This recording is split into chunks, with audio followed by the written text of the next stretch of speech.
오늘의 사건 반장입니다.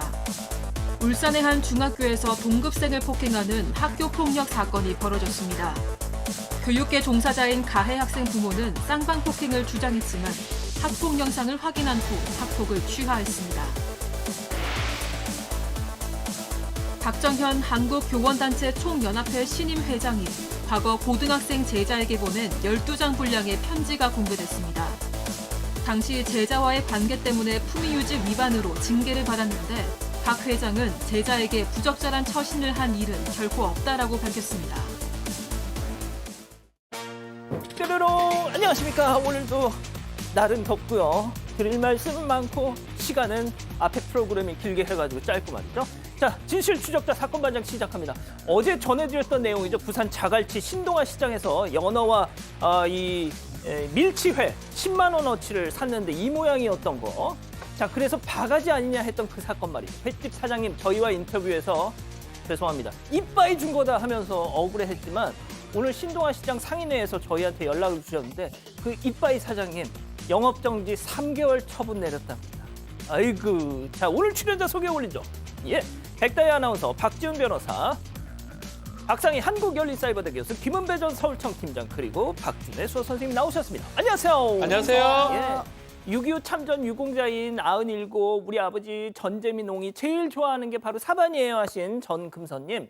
자, 제주 동문시장 모듬에 4만 원짜리가 이렇게 푸짐합니다. 제주도 바가지 얘기 좀 그만 좀 하세요. 억울해요 하신 오정관님. 자, 국보 20호 경주 타보탑에 소원 빌면서 동전 던지는 젊은이들이 있길래 제가 호통을 쳤습니다. 잘했죠 하신 김종환님. 아유 그럼요. 자, 어제 익산 롯데시네마에서 영화 보는데 양쪽에 족 올려놓은 저 두 사람들 때문에 완전 짜증 하신 안예원님. 어제 저희 부부 닭갈비 먹고 따로 나왔다가 계산을 안 했더라고요. 사반 생각나서 다시 가서 계산했습니다 하신 김동철 문성실 부부님. 손녀딸한테 다 주는 예쁜 우리 할머니 강혜연 여사 제발 아프지 말고 아프지 말자 사랑해 하신 최나희님. 황대성님 모두 사랑합니다. 자, 재미는 물론 의리로 함께하는 아세사바 뉴스 출고! 대한민국과 전 세계 동포 가족 여러분의 시선 모아서 출발합니다.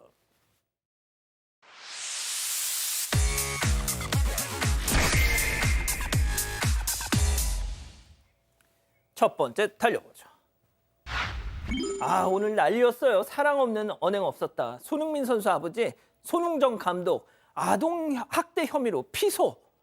아, 자, 일단 백다희 아나운서 일단 어쩌다 이런 일이 난 건지부터 좀 따져봐야 되겠습니다. 손흥정 감독이 운영하는 그 수원 축구 아카데미에서 벌어진 일이죠?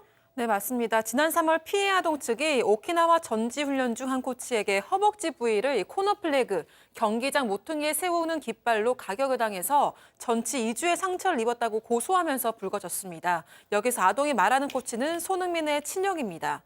진술 내용에는요, 이 코치가 훈련 도중 실수한 아동을 엎드리게 하고 나서 허벅지를 코너킥 봉으로 때렸고 피멍이 든 아동에게 너 잘못 때렸다라며 웃었다는 내용도 담겨 있습니다. 피해 아동은 해바라기 센터 진술에서 작년 11월에 입단해서 올해 1, 2월은 욕은 거의 다 들은 것 같다 이렇게 이야기를 했습니다. 이 밖에도 3월 7일에 일본 가고 나서 패스게임을 하다가 시스루 못 올렸다고 손흥정 감독님한테 욕을 좀 먹었다. 야 XX야 잘 살피라고 XX 하면서 목을 잡고 밀어냈다라고도 진술을 했습니다. 피해 아동 측은 아카데미 선수 숙소에서 한 코치가 엉덩이 6대, 꿀밤 4대, 구레나룻을 3번 잡아당기는 등 갑자기 때리기도 했다고 주장했는데요. 이번 사건을 수사한 강원경찰청은 손흥정 감독과 코치 등 3명을 아동복지법 위반 혐의로 지난 4월에 검찰에 송치를 했습니다. 자, 박 변호사님, 네. 피해 아동 측 주장을 조금만 더 설명해 주시겠어요? 자, 피해 아동 측 고소인 그 변호사 얘기에 따르면 학대 이런 행위가 한 번이 아니다. 여러 번 반복되다 보니까 이렇게 고소를 했고 특히 이 손 감독이나 이 손흥민 이 측이 상당히 손 아카데미가 너무나 큰 권력이고 두려움의 대상이기 때문에 그런 것들 때문에 못하다가 결국 어쩔 수 없이 한 것이다라고 합니다. 반대로 이제 손흥정 감독 입장에서는 마음의 상처 받은 아이한테 또 가족한테 사과를 한다면서 약간 사실관계가 좀 다르다고 얘기를 합니다. 그리고 자식을 가르치는 방법 아마 손흥민 선수를 얘기하는 것 같아요. 예. 그대로 지도하겠다라고 말씀드리면서 나태할 때는 불효령 내렸다. 사랑하는 마음에서 그렇게 가르치는 과정에서 그런 일이 발생한 것이다. 이렇게 얘기하고 있는 상황입니다. 그러니까 흥민이한테 가르쳤던 그 방식 그대로 그대로 가르쳤다. 하다 보니까 문제가 생겼다는데 자 그렇게 얘기를 하고 근데 제 방식대로 한 거 그것은 사과하겠다라고 지금 얘기한 그런 상황입니다. 지금 자막으로도 나가지만 사랑이 없는 언행은 절대 없었다. 자, 그런데 보니까 지금 뭐 인터넷 이 여론은 말이죠. 손흥정 감독 측으로 많이 좀 기울어 있죠. 네. 특히 이것 때문이었던 것 같아요. 피해 아동 측에서 뭐 합의금을 수억 원을 불렀단 말이죠. 그러니까요. 뭐 워낙에 뭐 전 국민이 워낙에 좋아하는 손흥민 선수의 가족이기도 하기 때문에 뭐 충격이 크기도 하고 그 내용을 또 보면은 이게 이제 합의금을 요구했다는 얘기가 있기 때문에 사실은 지금 이제 손 아카데미를 무작정 욕하지는 않는 상황입니다.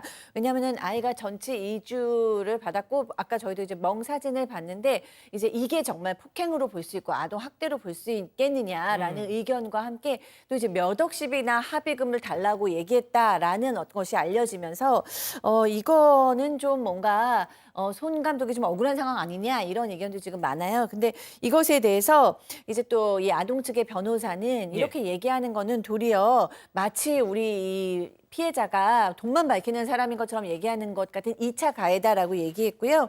이렇게 합의금을 이야기한 것은 손 감독 쪽에서 처벌 불원서를 작성해 달라. 또 언론에 절대 알리지 말아라. 그리고 축구협회에 징계 요구를 하지 말아라 라는 요구를 했기 때문에 너무 화가 나서 약간 홧김에 그렇게 요구한 거다라고 얘기하고 있습니다. 그렇군요. 자, 아무튼 뭐 이렇게 피소가 된 만큼 수사기관에서 좀 따져보겠죠. 자, 다음 이어갑니다. 철저한 무단 투기입니다. 자, 사반 가족께서 제보해 주신 영상 만나보시죠. 자, 늦은 새벽 저 멀리서 밝은 불빛이 딱 헤드랜턴을 쓴 사람이 주변을 휘휘 둘러보는데요. 아, 도둑일까요? 갑자기 어딘고 직진을 하더니 성큼성큼 다가가서 들고 있던 봉지를 바닥에 턱. 그러고는 다시 고백.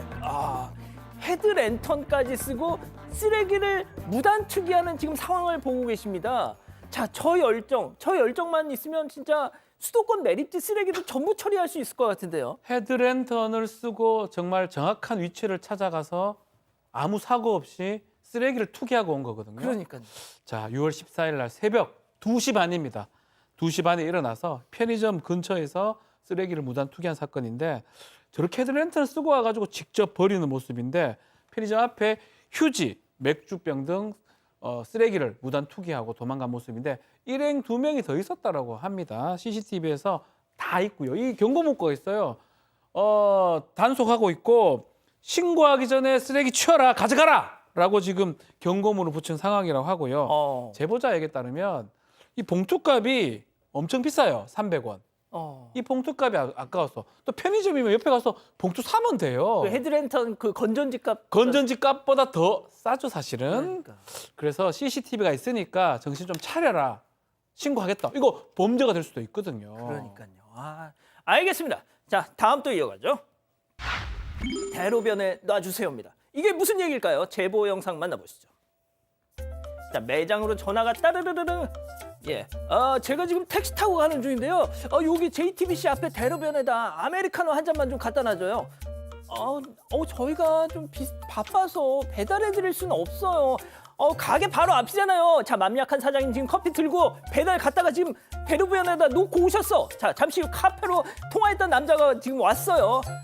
아까 계좌번호 보내드렸는데 왜 오셨어요? 말해도 저렇게 굳이 키오스크에 현장 결제를 합니다. 자, 그리고는 말이죠. 저녁이 되자 정말 불쾌합니다. 왜 손님한테 한숨을 쉬어요? 시험 치는 내내 화나서 제가 집중을 못했어요. 이런 리뷰가 저렇게 달렸습니다. 좀 상황 설명 좀 다시 해주시죠. 네, 지난 24일 전북 전주의 테이크아웃 전문 카페에서 있었던 일인데요. 제보자 주장에 따르면 오전 9시쯤에 아메리카노 주문 연락을 받았습니다. 그런데 10분 뒤에 손님에게 택시를 타고 있는데 중간에 내릴 수가 없다면서 대로변에 커피를 놓아달라 이런 연락을 받았다고 합니다. 그런데 가게 앞이 좀 복잡한데요. 인도, 그다음 자전거 전용도로 화단을 지나서 도로가 있는 구조라고 합니다. 주문도 많을 때라서 바빠서 안 된다고 말했지만 이 손님은 택시기사가 중간에 못 내리게 한다면서 다시 요청을 했습니다. 결국 제보자가 커피가 훼손될까 봐 우려해서 대로변 바닥이 아니라 대로변 가까이에 있는 벤치 끝에 커피를 두고요. 손님에게 문자로 계좌번호를 보냈습니다. 그런데 택시에서 못 내린다던 손님이 가게로 직접 와서 결제를 하고 영수증도 챙겨갔다고 합니다. 음흠. 그 이후 이 손님이 영수증 리뷰를 작성했는데요. 왜 손님한테 환승을 쉬나 불쾌하다면서 대로변에 놔줄 수 있나 여쭤본 건데 바로 짜증을 냈다. 시험 내내 화가 나서 집중을 못했다. 몇 년 다닌 거 아까워 죽겠다. 이런 내용이었습니다. 자, 박 교수님. 네. 그러니까 이제 정리를 하면 네. 거기 여기 이제 자기가 가져가야 돼요. 네. 근데 이제 이 카페 사장님한테 거기다 내가 택시 중간에 못 내리니까 갖다 놔줘라. 그러니까 그럼 그걸 저는 갖다 놔주셨어. 그런데 갑자기 와가지고 현장 결제를 또 해. 그러더니 네. 나중에 리뷰를 답니다. 정말 이해가 여러 가지로 안 돼요. 네, 테이크아웃의 뜻을 좀 모르시나 봐요. 예, 가지고 가시는 거 테이크아웃인데 그거를 뭐 배달도 아니지만 나 택시 타고 가니까 그 우리에다가 커피 하나 갖다 놔줘라. 이거는 좀 너무 무례한 요구 같아요. 근데 사장님이 어쨌든 안 해주셔도 그만인데 가서 그렇죠. 해주셨잖아요. 해주셨어. 그럼 정말 고마워하셔야 되는데 그거를 시험을 못 본 것을 또 사장님 탓을 하셨잖아요. 여기서 한숨 쉬어가지고 기분 나빠가지고 시험을 망쳤는데 정말 그래서 시험을 망치셨냐고 저는 여쭤보고 싶어요.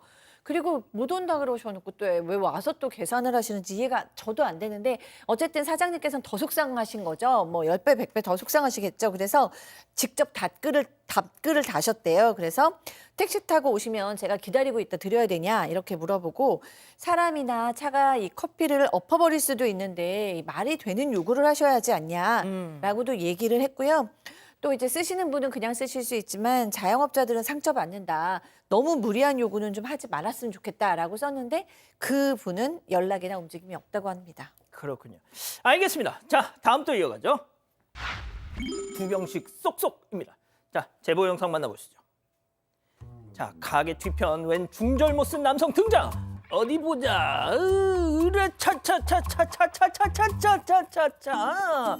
자, 손을 더듬더듬 하더니 맥주 한 병을 쏙 그리고 또 한 병을 또 쏙 하더니 유유히 2병 들고 사라집니다. 자, 공짜 맥주만 못 잊고 또 왔어. 자, 이제 CCTV를 보더니 아주 그냥 얼굴 인증까지 하셔. 그러더니 또 맥주 2병을 저번처럼 또 쏙 빼갑니다. 아하, 세 번째 등장한 도둑 아저씨. 그런데 이번엔 사장님한테 딱 걸렸어. 바로 경찰에 신고했고요. 꼬리가 길어도 너무 길었던 맥주 도둑 검거 완료입니다.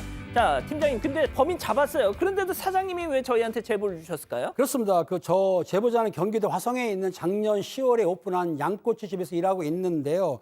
가게가 적다 보니까 테이블 3개, 영세업자인데 언제부턴가 밖에 놔뒀던 술 상자에서 2개씩, 즉 맥주 2개씩 없어지는 거예요. 그래서 CCTV를 확인해 봤더니 한 7차례, 8차례 정도 저 남성이 와서 2개씩 훔쳐간 거예요. 그래서 경찰에 신고했더니 못 잡다가 마침 금요일 날 21일 날 범인을 체포했습니다. 예. 경찰이 데려갔어요. 그런데 다음 날 이 잡혀갔던 범인을 마주친 거예요. 깜짝 놀랐죠. 경찰이 물어봤더니 경찰이 뭐라고 했냐면 워낙 피해 금액이 작아서 처벌 대상이 아니다. 또 훔쳐가면 신고하라. 이렇게 말했다고 하는데 요건 제가 변명을 드릴게요. 저건 절도가 맞습니다. 6년 이하의 징역이나 1,000만 원의 벌금 처하기 때문에 경미한 점도둑은 조사받은 다음에 불구속을 하거든요. 그래서 보내준 거지 입건을 안 한 건 아닙니다. 어떻든 간에 이 제보자 입장에서 볼 때는 저 도둑이 사과도 안 했고 피해 보상도 안 했고 자기 경찰서 가면 피해 진술서 받고 짐을 줬거든요. 그런 노력도 있었는데 허망하다고 생각했는데 그리고 이제 지금은 술 상자를 가게 안에 좁은 데 넣었다는 거예요. 그런데 지금 그 경찰에서 사실은 조사를 입건했지만은 아마 저 상습을 하게 되면은 구속을 시킬 수 있기 때문에 예. 다음에 또 그렇게 되면 또 신고하세요. 그러면 그렇죠. 불구속이 아니고 구속될 수도 있습니다. 그러니까요. 좋습니다. 자, 마지막 사연으로 가보죠. 속도 좀 내겠습니다. 처가에 가고 싶어요. 자, 집단 지성의 판단을 받아보고 싶으시답니다. 네, 처가 식구들과 과한 거리감을 느끼고 있다는 남편의 사연입니다. 7년 전에 결혼해서 2명의 자녀를 둔 사연자에게는 오래된 고민이 하나 있습니다. 바로 7년 동안 처갓집에 단 한 번도 못 가봤다는 건데요. 어허. 연애할 때도 아내를 집 앞까지만 바래다 준 게 전부입니다. 결혼하면서 사연자가 인사를 드리려고 해도 이 아내는 부모님이 싫어한다고 했고 이후에도 단 한 번을 가본 적이 없습니다. 명절이며 각종 기념일에도 처가 식구들과는 처가집 앞에서 만나서 식당을 가거나 사연자 집에서 모인다고 하는데요. 아내나 장모님한테 가면 안 되냐고 해도 싫은 티를 내서 계속 물어보기도 어렵다고 합니다. 사연자는 결혼 전 장인어른이 하던 사업이 어려워지면서 형편이 기운 게 이유가 아닐까라고 생각하지만 추측일 뿐이고요. 구체적으로 물어보자니 좀 처가 사정이 있을 것 같아서 아무리 좀 섭섭한 마음을 누르고 지내고 있다고 합니다. 하지만 아무리 그래도 큰 사위인데 처갓집에 발 한 번 들여보지 못한 게 너무나도 답답한 상황이라고 하는데요. 이렇게 모르는 척 계속 지내야 하는 건지 아니면 한번 제대로 따져보는 게 좋을지 의견을 물어보고 싶다고 사연을 보내왔습니다. 그렇군요. 기다리고 기다리셨던 부처 핸즈업 타임 6천여 분의 가족 여러분들 함께하고 계신데요. 채팅창에 OX로 함께 참여해 보시죠. 오늘은 자아 대결로 준비했습니다. 자, 제대로 한번 따져보자는 자아입니다. 야, 지훈아, 너 바보야? 너 임마 결혼 7년 차야. 세상 어떤 사위가 7년이 지나도록 처가를 못 가. 네 마누라하고 네 장인 장모가 뭔가 숨기는 게 있는 거라고. 야, 나 솔직히 좀 무섭다. 이유는 알아야 할 거 아니야, 이번 기회에. 야, 비밀의 문을 열자. 김은배 탐정사무소라고 뒷조사 잘하는 데 있거든. 거기 의뢰하자, 동그라미. 이거 좋습니다. 구도 좋아요. 자, 모른 척 해주자는 자아입니다. 야, 지훈아, 너 바보야? 딱 보면 그림 나오잖아. 견적 나와. 장인 장모 관계가 좀 그런 거 아니야. 네 마누라도 남편한테 그런 거 알리기가 싫고, 아니 또 말하자면 자존심 상하니까 그냥 집에 못 가게 하는 그런 거 아니야. 좀 모른 척하고 좀 속아 넘어가줘라. 이거 진짜. 야, 사위는 100년 손님이라고. 가족 아니야. 나중에 다 때가 되면 얘기하겠지. 좀 재촉 좀 하지 마, X. 자, 팀장님부터 달려볼게요. 그렇습니다. 그 사위가 사실은 7년 동안 처갓집 못 간 거에 대해서는 안타까운 사실인데 그 아내하고 장모님이 집에 간다 그래도 못 오게 하는 거예요. 그렇다 하면 그 처갓집에 무슨 아마 그 뭘 말 못할 사정이 있고 사위한테 알리고 싶지 않은 사정이 있기 때문에 구태여. 알면 병이니까 모르면 약. 그냥 가만히 계시고 나중에 오라고 하면은 가시면 그때는 암탉을 잡아놨을 거예요. 지금은 원치 않으면 가지 마세요. 자, 박 변호사님. 저는 7년이 좀 큽니다. 7년 동안 그럼 왜 이제 와서 합니까?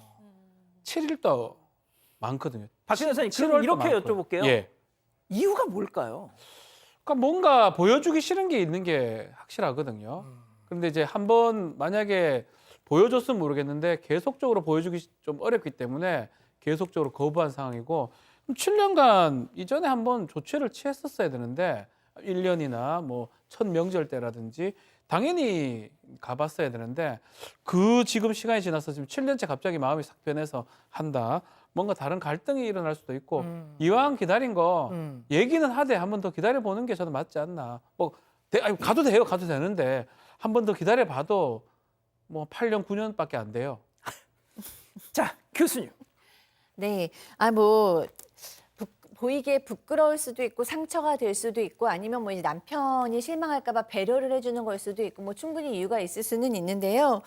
저는 이거 더 중요한 걸 놓치고 있다고 생각해요. 결혼을 했을 때는 이제 배우자가 되면 양쪽 가정에 대해서 사랑과 신뢰를 하기로 결정을 하고 결혼을 한 건데 정말 사랑하는 가족인데 둘이 한 몸이라는 부부인데 어떻게 7년 동안 애를 둘 낳고 사는데 그 집을 한 번도 안 가볼 수가 있고 도대체 내가 이런 걸 보여주면 우리 남편이 우리 사위가 우리에 대한 애정이나 뭐 이런 게 없어질 거라고 생각하면 그것도 신뢰의 문제가 있잖아요. 그래서 충분히 이해할 수 있는 요인들이 있을 거라고 보지만 가족은 그런 것이 아니라고 생각합니다. 자, 백다연 아나운서 본인 생각 더하기 우리 가족 여러분들. 저는 사실 7년 동안 어떻게 가만히 계셨는지 조금 신기하고요. 혹시나 다른 심각한 문제가 있는 건 아닌지 이번 기회에 좀 꼭 짚어보셨으면 좋겠습니다. 가족분들 의견도 전해드리겠습니다. 김은주님은 사연자만 못 가면 차별하는 거고 다른 가족도 못 가면 사연이 있겠죠라고 하셨고요. 레이크 루이즈님 이해가 안 됩니다. 진짜 처갓집이 있는 게 맞는지요라고 하셨습니다. 하지만 박연수님 아내에게도 남편에게 말할 수 없는 사정이 있을 것 같은데 조금 기다려주세요. 아내가 얘기할 때가 있을 것 같습니다라는 의견도 있었습니다. 그렇군요. 자, 제보 메일과 제보 카톡 많이 이용해 주십시오. 김진우님 보고 계시죠? 아버지 김길수님이 택시 운전을 하신답니다. 며칠 전 아버지가 일하는 택시 회사에 누군가가 아버님 앞으로 선물을 놓고 갔더라는 거예요. 무슨 선물 왜? 동봉된 편지를 받더니 지난 3월 23일 토요일 아침 중앙대 부속중학교에 시험 보러 가던 승객이었다는 겁니다. 김길수님이 그 승객에게 이 사탕 먹고 시험 잘 봐요. 합격하면 커피 한 잔 쏘시고 하셨대요. 그야말로 인사치레죠. 하지만 그 승객 진짜 시험 잘 봐서 합격. 그걸 잊지 않고 택시 회사에 찾아와서 저렇게 커피 선물을 놓고 가셨다는 겁니다. 세상에 아버님도 아드님도 정말 큰 감동을 받으셨다는 거죠.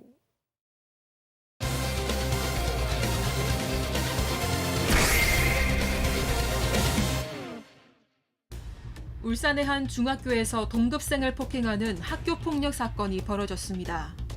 교육계 종사자인 가해 학생 부모는 쌍방 폭행을 주장했지만 학폭 영상을 확인한 후 학폭을 취하했습니다. 무슨 일이 있었던 건지 알아봅니다. 자, 너무 많은 우리 가족 여러분들이 이걸 좀 다뤄달라고 연락을 주셨는데 수련회, 학교 수련회 가는 도중에 벌어진 일이라고요? 네, 이 피해 학생 어머니의 주장에 따르면요. 이 두 학생은 같은 학교지만 다른 반입니다. 이 사건은 지난 29일에 발생을 했습니다. 당일은 수련회를 가는 날이었는데요. 이 집결 장소에서 아들과 친구가 재활용장에서 있는 그 캔을 주워서 놀았다고 합니다. 물을 담고 뿌리면서 놀았고 이걸 영상과 사진을 찍어서 이렇게 SNS에 올렸습니다. 그런데 이걸 본 가해 학생이 DM, 다이렉트 메시지로 말을 걸면서 시비를 걸었다고 합니다.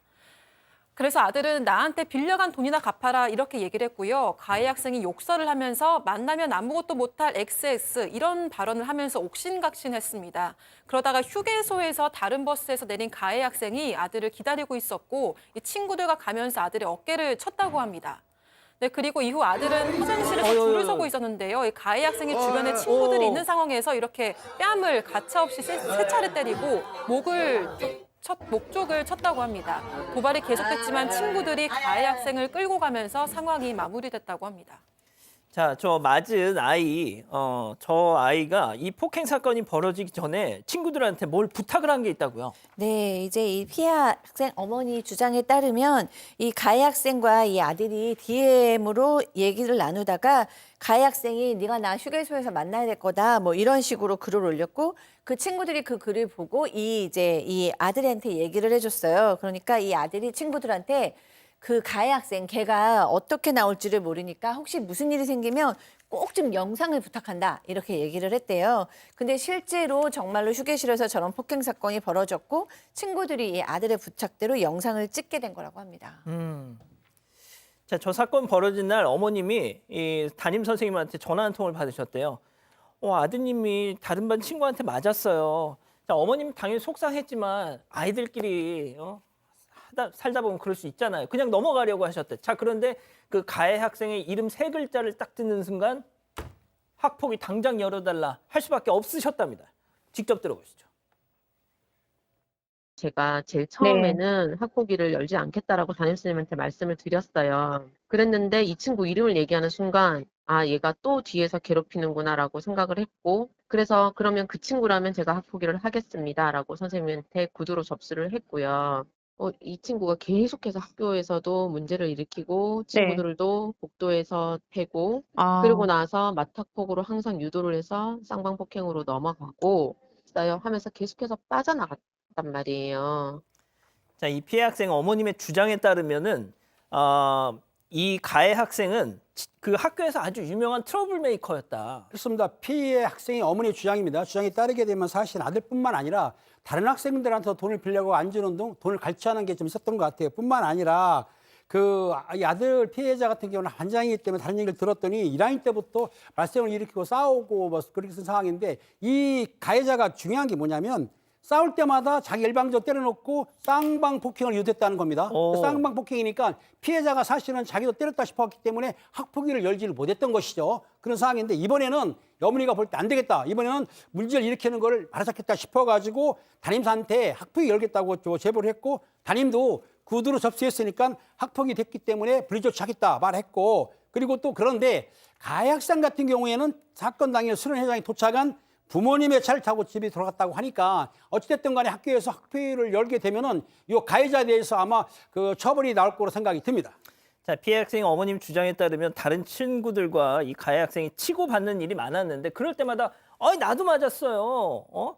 쌍방 우리 뭐 맨날 제일 화나는 거 있지 않습니까? 그 얘기를 하면서 학폭을 열겠다 해서 요리조리 빠져나갔다는 주장입니다. 자, 그런데 저 가해 학생 평소에 주변에 이런 얘기를 하고 다녔다는 거죠. 체크포인트 짚어보죠.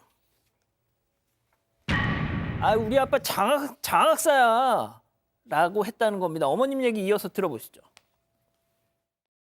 그 친구 엄마 아빠가 교사인 건 알고 있었어요. 네. 근데 어떤 학교에 있다는 거는 몰랐죠. 그런데 이번에 이걸 제가 하면서 친구들이 알려줬어요, 저한테. 아들 친구들이 아버지가 교육청에서 일하는 사람이야.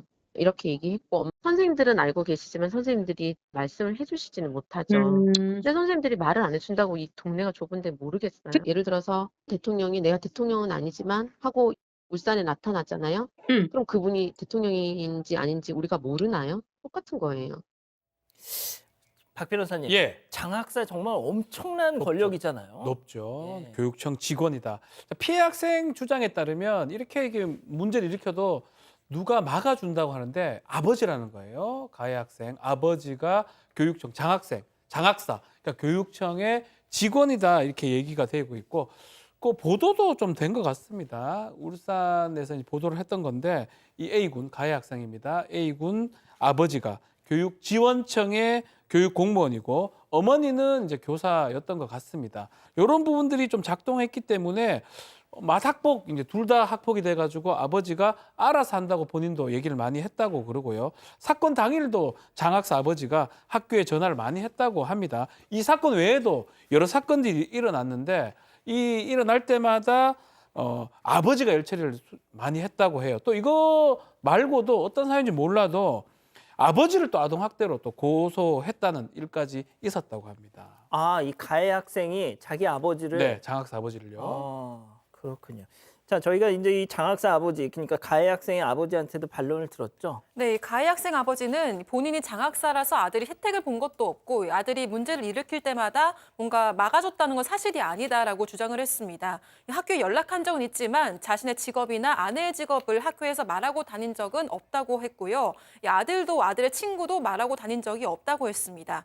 아들의 아동학대 신고 부분에 대해서는 훈육 과정에서 벌어진 일인데 아들이 신고를 한 건 맞다 이렇게 밝혔습니다.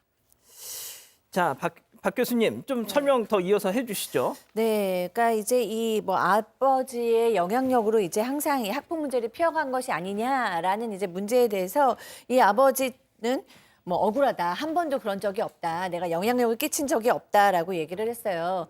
그리고 이제 피해 학생 어머니는 학폭위를 열어달라 그러고 형사 고소도 했습니다. 그런데 이번에도 맨 처음에는 가해 학생 쪽에서 맞학폭할 거야라고 얘기를 하면서 맞학폭으로 신고를 했습니다. 그러니까 이제 쌍방학폭이다 라면서 신고를 했었어요.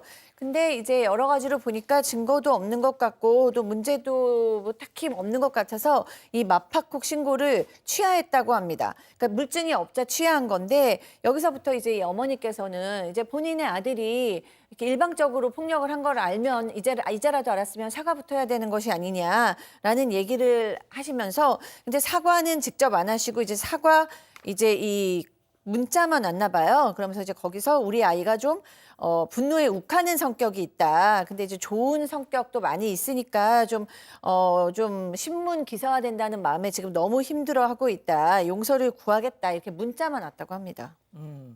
그리고 가해 학생이 아버지 장학사 이분은 저희 제작진에게도 우리 아들 잘못을 인정하고 처벌받아야 한다면 받겠다. 다만 사과할 기회가 주어진다면 좋겠다. 이런 뜻도 전했습니다.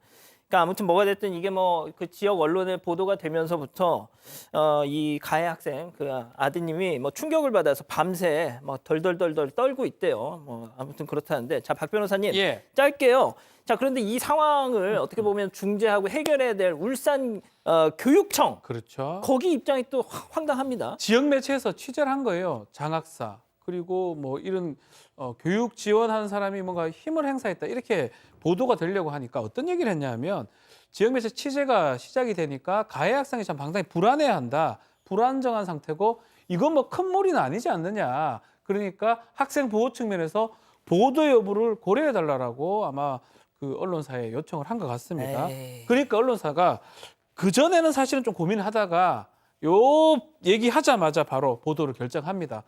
결정을 하고 또 피해 어머니 얘기에 따르면 여기 말고도 여러 군데 2개 언론사 인터뷰를 했다고 하는데 여기만 지금 보도가 됐다고 하고요. 다만 피해 학생 얘기, 어머니 얘기 따르면 교육청은 조금 내가 의구심이 들지만 학교의 처리는 괜찮다라고 하고 학교는 학교 폭력 처리 매뉴얼에 따라서 처리하고 있다라고 밝힌 상황입니다. 알겠습니다. 첫 번째 사건 정리하고요. 두 번째 사건 이어갑니다.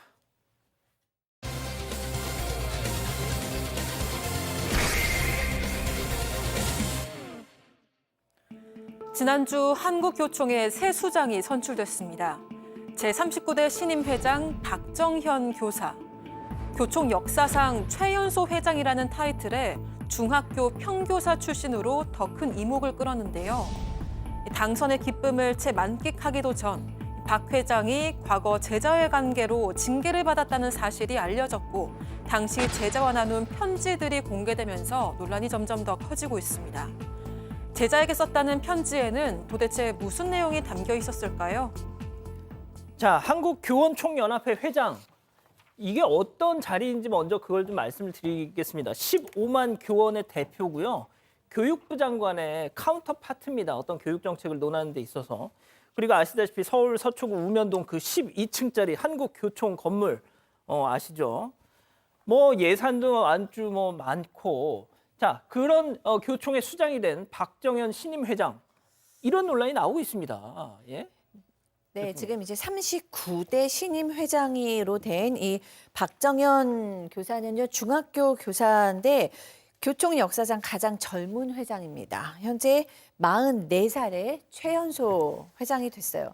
근데 지금 당선과 동시에 지금 문제가 발생을 했어요. 뭐냐면 예전에 고등학교 3학년 그 담임을 할 때 문제인데 그때 한 학생과 편지를 주고받았다는 거예요. 그리고 그 문제로 인해서 품위 유지 위반으로 이제 징계를 받았는데 그 내용이 지금 문제가 되고 있고 한 번만 주고받은 것이 아니라 여러 차례 지금 편지를 주고받은 것으로 알려지고 있습니다.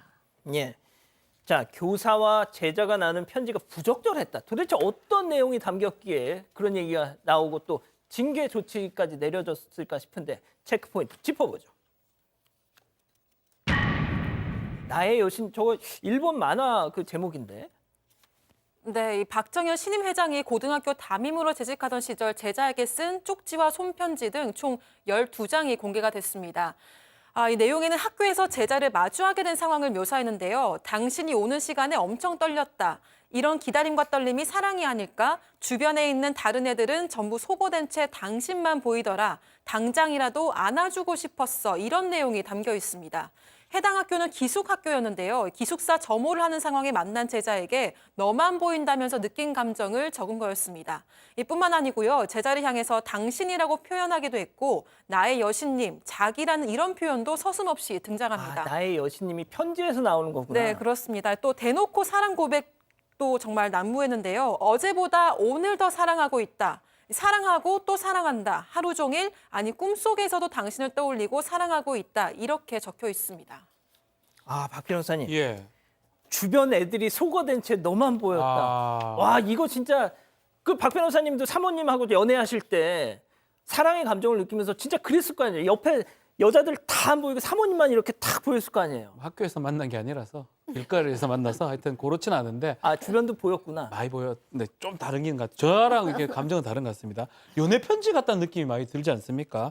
특히 좀 문제되는 게 학교가 아닌 외부에서 만난 정황 같은 게 좀 포착이 됩니다. 조금 더 소개를 해드리면요. 잘 쓰긴 잘 쓴 것 같아요.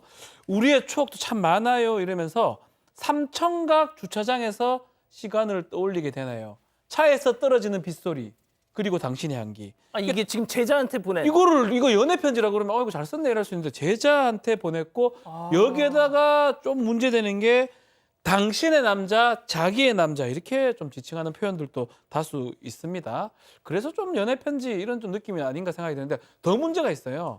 이 당시에 이 편지를 쓸 때 이 당시에 이 박정현 교사 이미 결혼을 했었고요. 아이도 있었습니다. 이게 좀 문제라고 봐야 되겠죠. 유부남?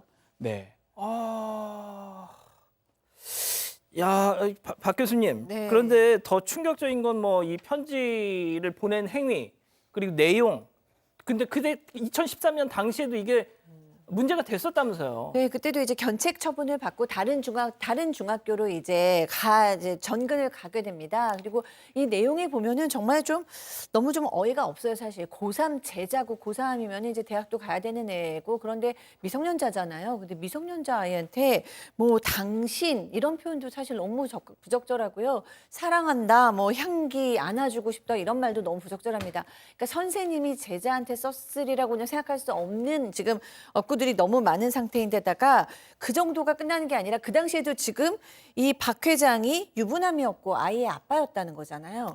지금 그 정도의 문제가 일어났기 때문에 지금 회장에서 회장으로 적합한가에 대한 문제가 일어날 수밖에 없어요. 그리고 이제 거기에서 이 문제가 어떻게 일어났냐면 지난 5월에 초등교사 커뮤니티가 있는데 거기에 글이 하나 올라오게 됩니다. 그러면서 이제 대략 이런 거 한 학생을 너무 편애했고 그다음에 이제 이런 문제로 이제 정근을 갔다라고 얘기를 했는데 그 쓴 사람이 누구냐면 그 당시에 10년 전에 이 박 회장이 고3 맡을 때 거기 있던 학생 중에 한 명인 거예요.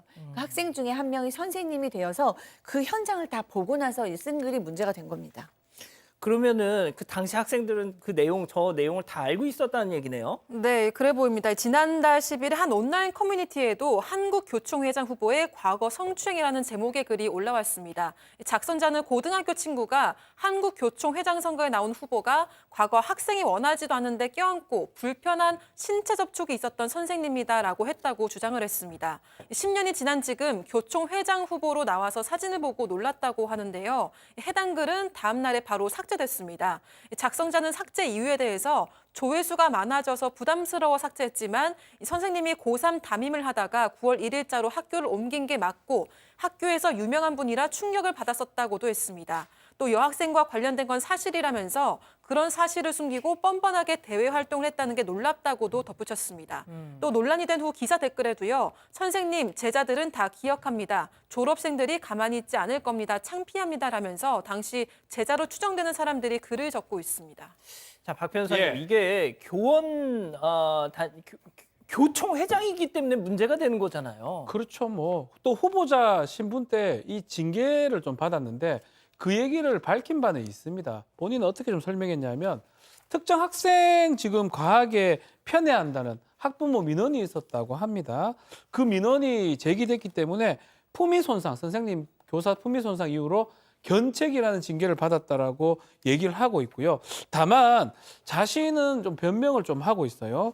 고3을 좀 지도하면서 주고받은 응원 메시지다 이렇게 얘기를 하고 그 제자가 조금만 좀 더 노력하면 입시에서 좋은 성과를 낼 수 있는데 응원하고 격려한 게 문제가 좀 됐다면 됐고 부적절한 처신은 절대 없다라고 얘기를 한 상황입니다. 그리고 지금 사퇴 의사는 전혀 없다라고 전했습니다. 부적절한 뭐는 없었다고 하는데 삼청각 주차장에서 빗소리, 당신의 향기. 자, 김 팀장님, 이 정도면 후보 보통 교총 회장 선거 이런 거 나올 때는 다 뭐가 됐든 크로스 체크를 할 거 아닙니까? 상당히 검증이 좀 부실했던 생각이 들고요. 근데 언론 보도에 따르게 되면 교총도 역시 그 박 회장이 사퇴할 사안 아니라고 전해지고 있고요. 더군다나 7월 달에 있을 취임식을 하기 위해서 문자도 돌리고 있는 상황이라고 합니다. 아마 교총은 뭐라고 하냐면 성비위가 아닌 품위 유지 위반으로 징계받은 것은 확인했다. 다만 선생님들은 말 한마디 잘못하면 아동학대 신고를 다 하는 것처럼 편애 기억만으로도 품위 유지 위반으로 징계를 받을 수 있다고 말했기 때문에 아마 그 박 회장을 두둔하는 정도의 말을 하는 것 같습니다. 지금 사실상 뭐 취임을 취임을 그냥 기정사실화하고 있다는 건데, 자, 박 교수님, 네. 지금 뭐 교총 홈페이지는 난리가 났어요. 네, 그렇습니다. 예. 한국교총 홈페이지는 교사들만 가입해서 글을 작성할 수 있는데요. 보통 때는 게시판에 글이 잘 안 올라오는데 현재 100개도 넘는 글이 올라오는 상황입니다. 박정현 회장 자진 사퇴를 촉구한다. 사퇴하지 않으면 교총을 탈퇴하겠다. 교총과 회원들을 위해 사퇴하라. 뭐 이런 글이 쏟아지고 있고요. 홈페이지에 올라간 사진도 내려달라라고 요구하고 있습니다. 그리고 이제 교총을 향해서도 비난의 화살이 쏘아졌어요. 회장 선거 검증을 어떻게 했길래 도대체 이런 사태가 벌어지냐라는 의견도 많고요. 전국 학부모 단체 연합도 성명서를 냈어요. 신임 회장 당선 철회하고 한국교총 내부 자정을 이루라라고 이제 촉구했습니다. 그런데 박정현 회장은 아직도 거취 표명을 안 하고 있는 상태입니다. 이번 사태가 어디까지 번질지 좀 봐야 되겠네요. 자, 이렇게 정리하고요. 별별 상담소 이어갑니다.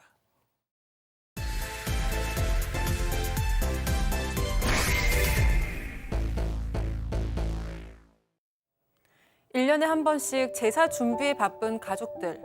고인이 좋아했던 음식을 만들고 과일도 예쁘게 깎아 올렸는데요. 그런데 한 여성이 이를 못마땅하게 쳐다보고 있습니다. 급기야 더는 못 참겠다는 듯이 집을 뛰쳐나가 버리는데요. 대체 여성에겐 무슨 일이 있었던 걸까요? 자, 가족 여러분, 이번 사연은 좀 집중해 주세요. 35년간 가슴에 한을 품고 살아오셨다는 사연자십니다. 네. 너무 큰 상처를 받으셨더라고요. 현재 50대인 제보자가 너무 이제 고민을 많이 하다가 사번에 제보를 하셨어요. 뭐냐면은 제보자가 15살 때 엄마하고 아빠가 이제 싸움을 많이 했는데 그 아빠가 일방적으로 폭력적이라서 엄마가 이제 맞으셨던 것 같아요. 그래서 엄마가 참다 집을 나가게 됩니다. 근데 15살의 제보자가 이제 엄마가 집을 나가셨으니까 이제 혼자 집에 있었어요. 오빠도 있지만 어쨌든 혼자 있었어요. 그런데 아버지가 대낮에 술이 취해 오셔서 이 15살인 딸을 성폭행을 한 겁니다. 네, 근데 그게 끝이 아니고 그 이후에도 여러 차례 이제 이 제보자를 성폭행했어요. 근데 성폭행을 했을 때 바로 옆방에도 또 한 살 많은 오빠가 있었는데 친부는 아랑곳하지 않고 범행을 저질렀다고 하고 그 당시에 엄마도 안 계셨고 오빠도 모른 척했기 때문에 어디에도 도움을 요청할 수가 없었다고 합니다. 이게 벌어진 때가 80년대, 90년대입니다. 제보자는 35년이 지난 지금도 이 그 아버지란 자에게 들었던 그 끔찍한 말을 잊을 수 없다고 해요. 제보자님 얘기 직접 들어보시죠. 제일 충격적인 게 그거였어요. 여보라고 불러라. 그리고 나의 아이를 낳아달라. 그러니까 이게 어떨 때는 술에 취해서 하는 말인가 싶은데 대충 알잖아요. 이 사람이 얼마만큼 술을 취하고 안 취하고 알잖아요. 제가 느끼기에는 정상이었어요. 정상인 사람이 저한테 그런 말을 했던 느낌이었었어요. 그때는. 그냥 인간의 탈을 쓴 그냥 생명체예요. 네, 그렇습니다. 제보자가 지금까지도 기억나는 가장 역겹고 충격적인 말은 친부가 자신에게 날 여보라고 불러달라, 내 아이를 낳아달라였다고 합니다. 무엇보다 친부는 처음 성폭행했을 때는 술에 취해 있었지만 이후 추가로 성폭행을 할 때는 분명히 제정신인 상태였다고 합니다. 15살이던 제보자가 싫다고 반항을 하면 친부는 딸의 목을 조르면서 죽여버리겠다라고 협박까지 했습니다. 참다 못한 제보자는 한 살 많은 친오빠에게 아빠가 자꾸 나를 괴롭힌다라고 털어놨지만 차마 성폭행을 당한다는 말은 하지 못했다고 합니다. 하지만 친오빠는 동생의 성폭행을 아는지 모르는지 나도 아버지가 무섭다라는 말과 함께 친구 집에서 주로 지냈다고 합니다. 제보자는 약 한 달 동안 수차례 친부에게 성폭행을 당했고 친부가 다른 폭행 사건으로 감옥에 가게 되면서 끔찍한 나날들이 끝났다고 합니다. 이 아버지란 인간이 감옥에 가니까 그제서야 가출했던 어머니가 집에 옵니다. 그때 제보자는 얘기했겠죠. 그렇죠. 아버지 감옥 간 사이에 제보자 친할머니하고 오빠하고 살았는데 어머니가 가출했다가 돌아왔다고 하고요. 지푸라기라도 잡는 심정으로 어머니에게 좀 모든 사실을 성폭행 사실을 털어놨다고 합니다. 충격받은 어머니 당연히 충격을 받겠죠. 딸하고 같이 제보자와 같이 이 파출소로 향했다고 하고요. 그래서 신고를 좀 하려고 했는데 제보자에 따르면 아버지를 처벌할 수 없었다고 해요. 왜요? 공소시효가 지났다고 해요. 이때는 이게 친고죄 뭐 이런 것들이 좀 문제가 됐을 수도 있고요. 공소시효가 뭐 35년 전이기도 하기 때문에 공소시효가 아마 6개월이라는 말을 들었다고 합니다. 뭐 정확하게 뭐 들은 얘기인지는 알 수 없는데 그때는 지금이랑 비교하면 다르죠. 완전 다르죠. 뭐. 예. 그러다 보니까 신고만 하고 저 처벌을 못한 상황이고 결국은 친모도 더 이상 어떤 행동도 못하고 아무 말도 안 했다고 합니다. 친부가 이제 감옥에 출소를 할 때 제보자는 고등학교도 졸업하지 못한 채 집을 나갔다고 합니다. 자, 친부가 이제 감옥에서 나오게 되니까 이 제보자는 이 인간을 보기가 싫어서 집을 나갑니다. 그런데 20대가 20살이 넘어서 다시 집으로 오게 되는 이유가 있었죠. 그렇습니다. 바로 성폭행을 자행했던 그 친부가 돌아갔다는 소식을 들은 거예요. 그래서 이 피해자 입장에서 볼 때 제보자가 뭐라고 했냐면 이게 거짓말인가 긴가민가 혹시나 날 불러들이는 거 아니야? 그래가지고 조마조마하는 방향으로 고향을 내려갔더니 실제적으로 친부가 사고사로 사망을 했다고 하는데요. 그러니까 제보자 입장에서는 친부가 죽었다는 사실을 알고 안심이 되고 다행이다. 잘 죽었다. 이런 마음을 들었다는 거예요. 오죽 그랬겠습니까? 네네. 그런 뒤에 이제 제보자는 공장에 가서 계속 일을 했었는데 아마 같은 공장 동료였던 현재 남편을 만나서 결혼까지 하게 되고 그 남편한테 이런 얘기를 털어놨더니 남편이 다행히도 따스하게 감싸 안았다고 하는데 여기서 제가 한마디 드릴게요. 아까 그 공소시효라고 그랬지 않습니까? 그 성폭행죄. 근데 당시에는 고소기간이에요. 고소기간이 6개월 내. 즉 범인을 안 날부터 6개월 내에 고소를 해야만 처벌했지 6개월이 넘으면 고소를 안 받아줬거든요. 그걸 얘기한 것 같습니다. 예. 자, 이렇게 뭐 해피엔딩이 되는가 했는데 이 딸을 낳으셨대요. 근데 딸이 15살이 되던 해 갑자기 다시 엄청난 트라우마가. 네, 그렇습니다. 이제 딸의 모습이 딱 그때의 내 모습처럼 15살이 되니까 이제 그때의 것들이 다 떠오르는 거죠. 왜냐하면 상처가 치유되지 않고 고스란히 내 마음속에 상처가 있었기 때문에 이제 다 올라온 거죠. 그래서 그 나이 때 딸이 이제 있는 것만 해도 눈물이 나고 너무 슬프고 그 옆에 같이 이렇게 눕고만 있으면 속이 답답하고 또 눈물이 나고 이렇게 됐어요. 그래서 이제 너무 속상해서 이렇게 있다가 어머니와 오빠를 한번 만나야 될 것 같아서 이제 만났습니다. 그래서 물었어요. 왜 도대체 그때 모른 척하고 날 도와주지 않았냐라고 물어봤더니 이제 친엄마께서 이렇게 얘기를 하셨어요. 니네 아버지가 워낙 정상이 아니었기 때문에 사실 무서웠다라고 얘기를 하고요. 어차피 죽은 사람이니까 그냥 너도 나도 이제는 다 잊고 사는 게 최선이다라고 얘기를 했어요. 그래서 그 말도 너무 상처가 될 수 있잖아요. 그래서 제보자께서는 가족과 몇 년 동안이나 연을 끊고 살았는데 근래 이제 최근 들어서 상담 치료를 받기 시작했는데 그때부터 이제 조금 다시 어머니를 보고 싶기도 해서 연락을 시작했다고 합니다. 상담 치료를 받으면서 상태가 좀 호전되자 엄마와 조금씩 왕래를 시작했는데 최근에 전혀 예상치 못한 상황 때문에 또다시 충격을 받게 됩니다. 맞습니다. 제보자가 최근에 약속 없이 어머니의 집을 찾았다고 합니다. 그런데 집안에는 이미 친오빠와 올케 그리고 조카와 조카 며느리까지 친부의 제사상을 준비하느라 여념이 없었다고 합니다. 제보자는 이때쯤인 건 알았지만 그날이 친부 제삿날이라는 건 몰랐다고 합니다. 가족들이 자신에게는 따로 얘기를 하지 않고 제사 준비를 하고 있었던 건데요. 이에 제보자는 아무 말 없이 제사 준비하는 걸 지켜보다가 결국 못 참고 그 자리에서 뛰쳐나왔다고 합니다. 친모와 친오빠만 뒤따라 나와서는 제보자에게 사정을 했다고 하는데요. 오빠는 아내와 아들 그리고 며느리도 성폭행 사실을 모른다면서 명절 차례 다 지내는 집에서 어떻게 아버지 제사를 안 지내겠냐. 지금껏 그랬듯이 너만 제사에 참석 안 하면 아무 문제가 없다. 이렇게 얘기를 했다고 합니다. 제보자는 하도 기가 막혀서 현재 가족들의 연락은 다 무시하고 있다고 합니다. 오늘의 궁금증 바로 짚어보죠. 예. 자, 15살 딸을 성폭행했던 그 아버지란 자, 지금 제사상을 차려줘야 되냐 이렇게 저희한테 고민 상담을 주셨는데 이게 뭘 고민을 하셔요. 제사 같은 소리 하고 있네 진짜. 네. 이 사람입니까 이게? 그러니까요. 또 사망했지 않습니까? 제사 저는 지낼 필요가 없다고 봅니다. 조상이고 뭐 아버지고 간에 사람답어야 제사를 받을 자격이 있는 거고 이걸 뭘 고민을 합니까? 저는 고민할 필요 전혀 없다고 봅니다. 팀장님, 이 엄마, 오빠 저는 연을 끊어야 된다고 봅니다. 맞습니다. 어떻게 제사를 지내줍니까? 어. 저도 이제 박지원 변호사에 100% 동감하는데 제사 절대로 지내주지 마세요. 자, 교수님. 아, 네. 이 어머니하고 친오빠는 정말로 그 아버지를 그리워해서 제사를 하는 것 같지는 않고요. 그 오빠의 부인과 그 자녀들한테 그래도 이제 할아버지가 있었다, 정상적인 가족이다, 이런 걸 보여주기 위해서 하는 것 같아요. 그럼에도 불구하고 우리 제보자는 정말 용서가 안 되죠. 왜냐하면 죄가 없이 그 당시에 말하자면 어머니가 도망가는 바람에 이 제보자가 다 그 성폭행이고 그 폭행이고 그러니까요. 이런 걸 받은 거기 때문에 그때 나를 보호해주지 않았고 그 후에 아무도 나를 달래주지도 않았고 해결해주지도 않았고 미안해하지도 않았고 알아주지도 않고 아무도 내 옆에서 나의 이 상처에 대해서 얘기를 하지 않은 그 무책임과 그런 것들에 대해서 굉장한 상처가 있는 상황이잖아요. 근데 그 부분에 대해서 예. 지금이라도 미안해야 되는데 미안해하지 않고 도리어 아버지를 섬기고 있으니까 너무너무 속상하실 것 같아서 저도 좀 일단 지금 아직까지는 거리를 두는 게 맞는 것 같습니다. 자, 백다희 아나운서, 우리 가족 여러분들의 의견을 그냥 한 문장으로 정리해 주세요. 네, 제사 지내지 말라고 하셨습니다. 그러니까요. 이걸 고민하실 게 아닙니다. 예, 저는 그 가족들하고 연도 끊으셔야 된다고 봐요. 이렇게 정리하고요. 글로벌 픽 이어갑니다.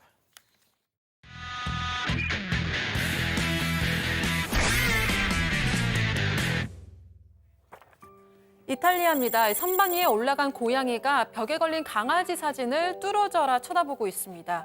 꼬리를 흔들면서 응시를 하더니 조금 더 가까이 다가가서 몸을 쭉 일으키는데요.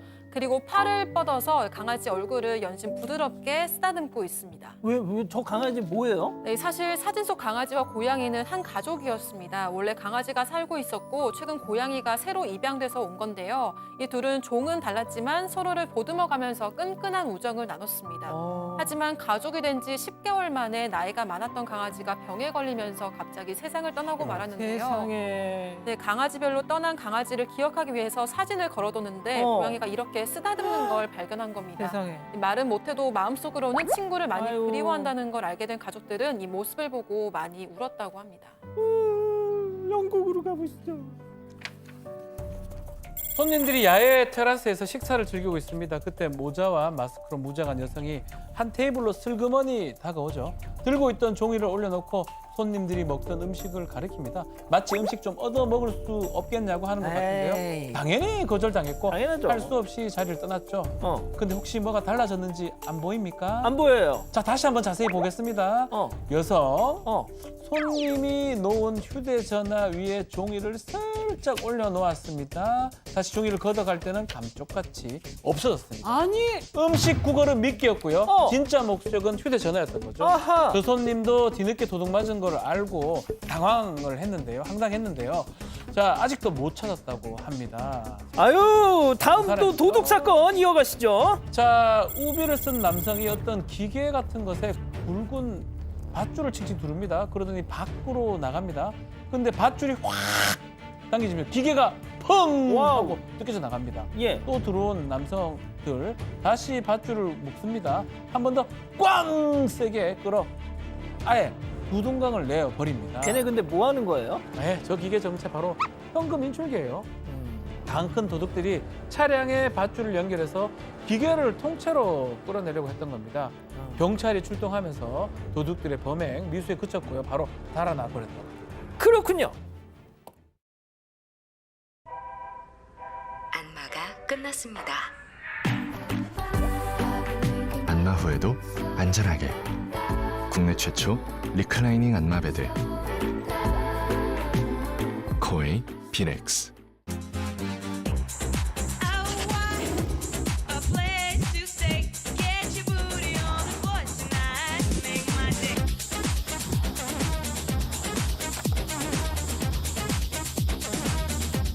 나는 안다.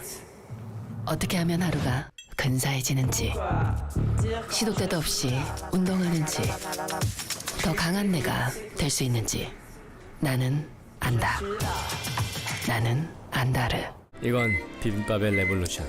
비빔드밥. 이미 비벼져 있다. 건더기 양 미쳤다. 비빔드밥. 이건 비빔밥의 넥스트 레벨. 맛있다. 양반 비빔드밥. 사랑하는 사건반장 가족 여러분, 시원한 밤 보내시고요. 저희는 내일도 사반 750 저녁 7시 50분에 다시 옵니다. 안녕히 계십시오.